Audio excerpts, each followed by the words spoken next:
అంటే మనోహర్ గారు ఈ ఇంటి ఇలవేల్పుతో సమానం అని చెప్తున్నాను అంజు పాప. ఓ అవునా?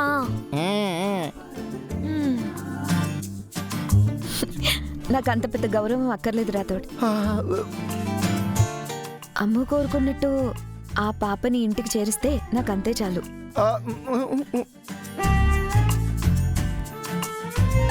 చూసారా సార్, చూసారా, ఇది మనోహర్ గారి గొప్పతనం.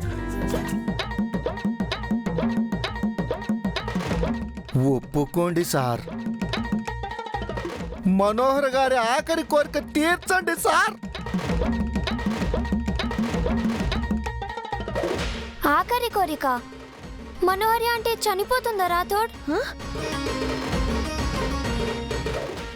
అంటే నా ఉద్దేశం, మనోహర్ గారు ప్రాణాలు వదిలైనా సరే పాపని ఇంటికి చేరుస్తారని దాని అర్థం. ఓకే మనోహరి, నువ్వు చెప్పావు కాబట్టి రేపు తను రావడానికి ఒప్పుకుంటున్నాను. Thank you Amar, thank you so much. కానీ పాప గురించి తెలిసిన వెంటనే తనని ఇంటి నుంచి పంపించేయాలి. ఆ తర్వాత ఒక్కరోజు కాదు, 1 గంట కూడా తనిక్కడ ఉండడానికి వీల్లేదు. Sure Amar, sure sure. నా మెడలో నువ్వు 3 ముళ్ళు వేయగానే నేనే ఆ బాగుని మెడ పట్టుకుని బయటికి గంటేస్తాను. తను ఉన్నన్ని రోజులు తన వల్ల ఈ ఇంట్లో ఎలాంటి డిస్టర్బెన్స్ ఉండకూడదు.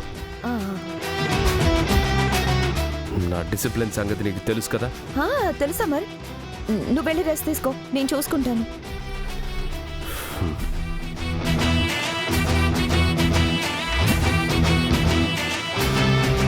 అయితే రేపు మిస్సమ్మ రాగానే మేము తనతో మంచిగా నటించాలా మనోహరి ఆంటీ?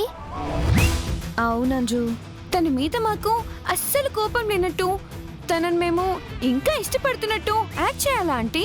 అంతే. అయినా మనసులో మిస్సమ్మపై కోపం, ద్వేషం పెట్టుకుని పైకి ప్రేమ నటించడం చాలా కష్టం ఆంటీ.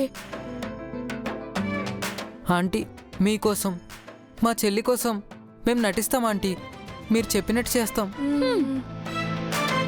సర్లే పదండి.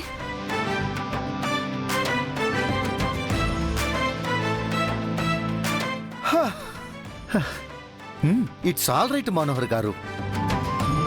ఏది ఏమైనా నీ నిస్వార్థం, నీ త్యాగం ఎంతో గొప్పవి. మీకోసం నేను రేపు మిస్సమ్మని పికప్ చేసుకొని ఈ ఇంటికి తీసుకొని వస్తాను. ఓకే. సారుకు మీరిచ్చిన మాటని నెరవేరుస్తాను. అది నా కర్తవ్యం, అదే నా ధర్మం, అదే నా లక్ష్యం.